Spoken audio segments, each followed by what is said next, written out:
Morning. This is the very first of our Masterclass minis. We've got Jessica Brewer, Jess, from Emmys HR and Coaching, and we're going to spend a little bit of time getting to know her today. Um, Good morning, both of you. Morning. Morning. Thank you very much for having me, both of you. So pleased that you're able to join us for this first mini. So excited for this. We're just going to kick off because it is a mini and you're only going to get a bite-sized chunk of all of this. So Jess, tell us a little bit about you and your household first of all. So I'm Jess. I live in southeast London, so I'm a true Londoner, really. Not too far from Charlton Athletic for any football fans out there who are not doing so well.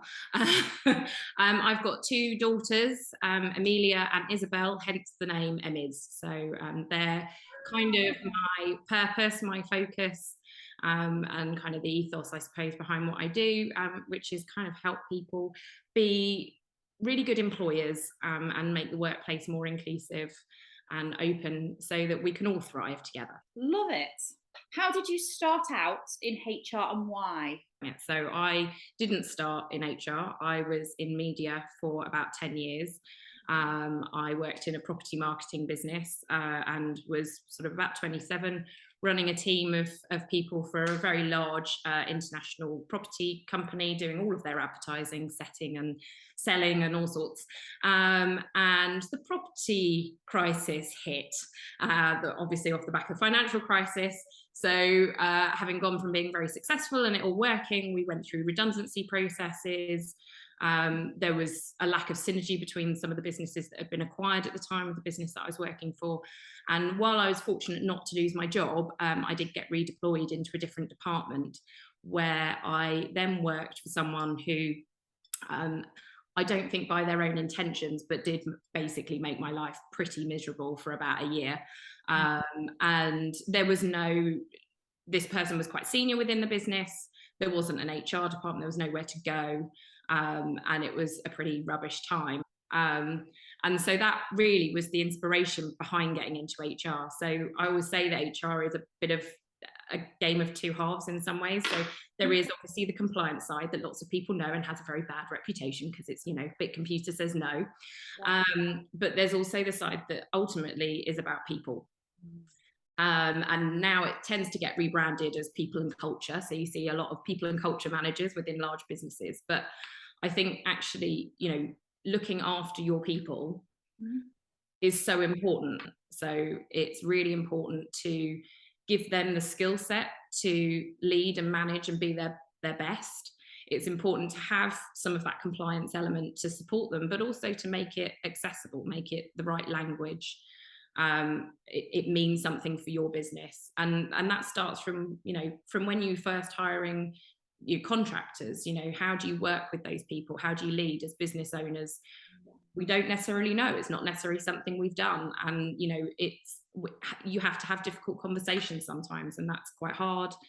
You have to be really explicit about what you want. That's quite difficult. So it's that sort of ethos, I suppose, that is why I got into HR and kind of what I'm about. Who was your best manager or employer and why? So I was very fortunate. I went to work for a management consultancy firm a few years ago, and they did large transformation change management projects in massive businesses like Walgreens out in the US, and a number of different retailers in the UK.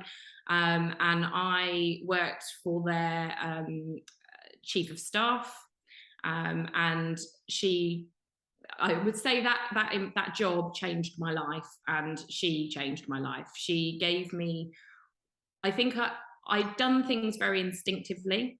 I had never really worked with other HR people, and I don't think I ever gave myself credit for what I was capable of.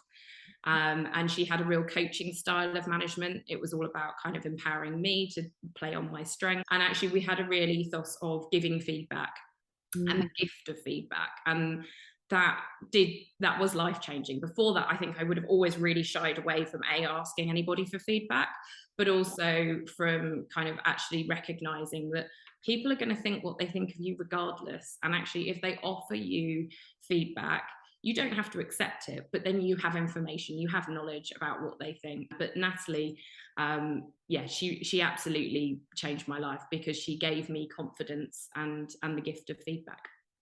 I love that, the gift of feedback. I think as teachers, both of us have been used to that. So it's not, I wouldn't say, I'm about to say the word brutal, but actually setting. And when you're being assessed as a teacher, people are writing notes down to the minute. I remember one lesson where I said 40 times, and they were keeping a tally on it. But all of that has grown and shaped us and helped us to be resilient. It means that when we're dealing with each other, particularly Lindsay and I, we can frank and honest conversations. But as a business owner, I would say it's one of my biggest mistakes. I've really shied away from feedback, which is counterintuitive to the rest of my career. And I think because when you're growing your own business and you're so dependent on your people showing up, and that the very first few staff that you have, the lines are blurred. They're sort of friends, family, team members. It's so hard.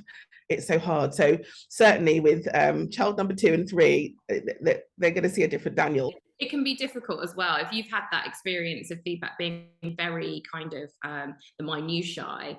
That's what you associate it with, and actually it doesn't have to be done like that. I would always suggest that when people give feedback as an opportunity, that you phrase it as a question. So you don't necessarily say, oh, you said too many times, for example. You would say something along the lines of, I notice that your nerves perhaps get the better of you, that you sometimes stumble on your words.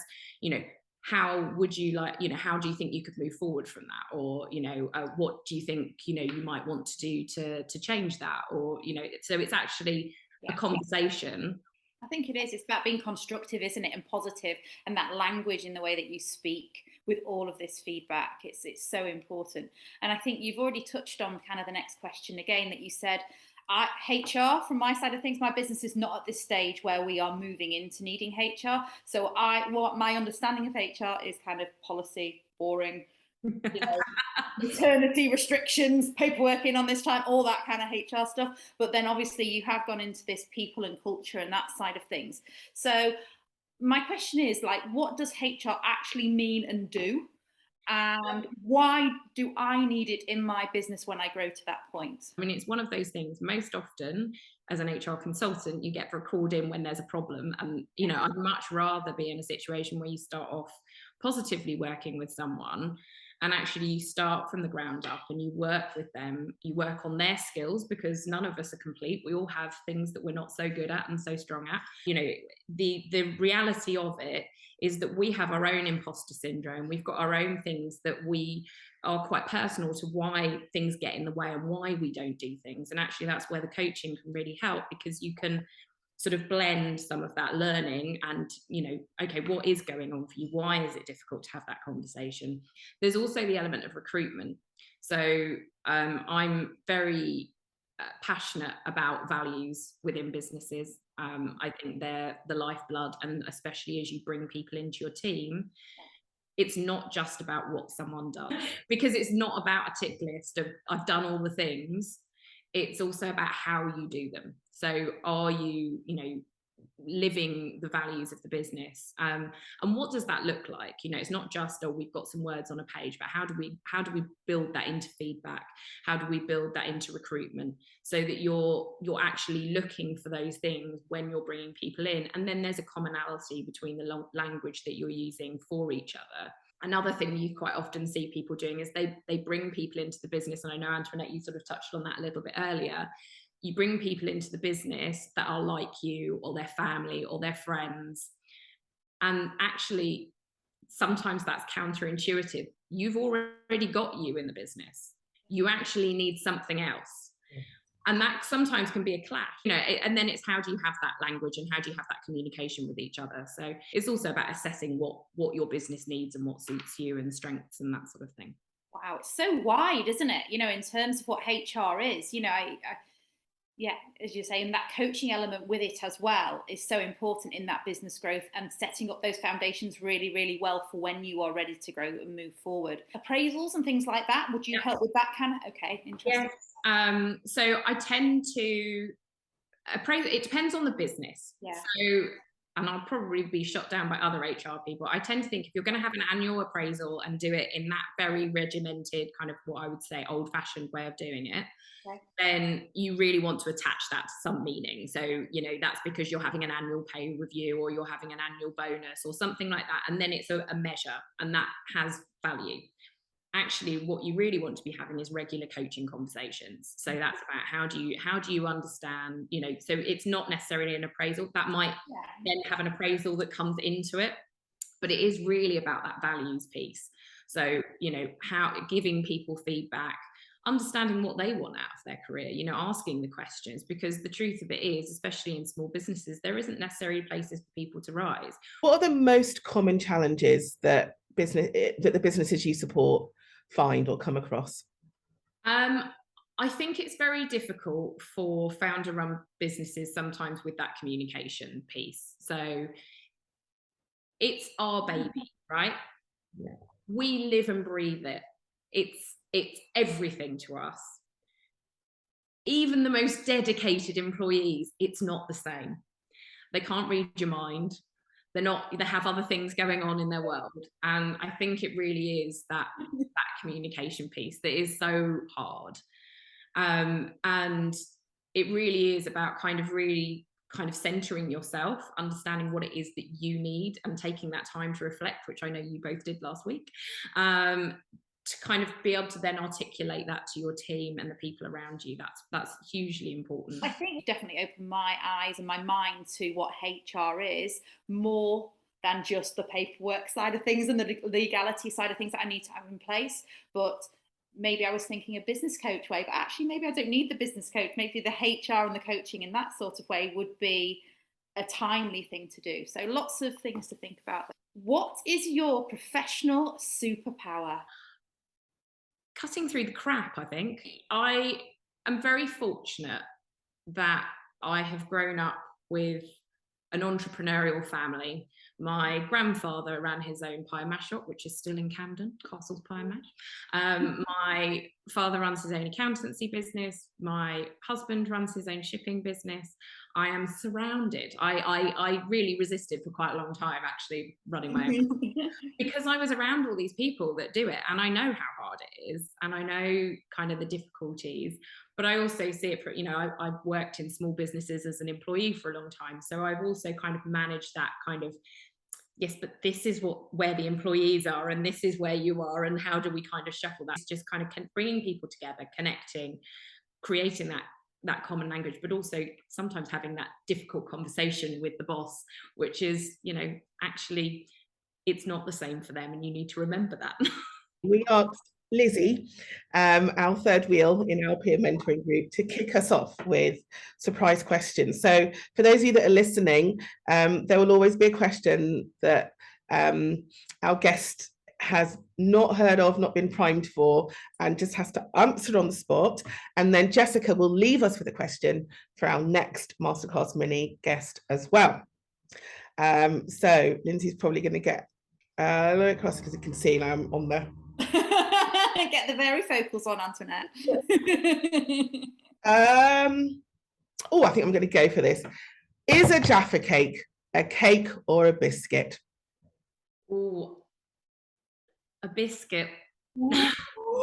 Because I would dunk it in my tea. I wouldn't dunk a cake in my tea. Jessica Brewer, you heard it here first from HR and coaching. I like to be controversial. It's been a real joy to have you.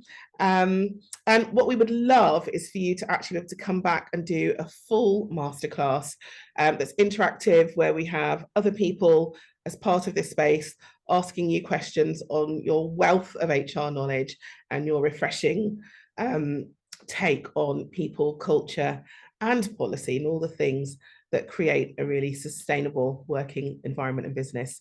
Would you be up for that? I would absolutely be up for it. Thanks very much for having me. It's been an honour being your first.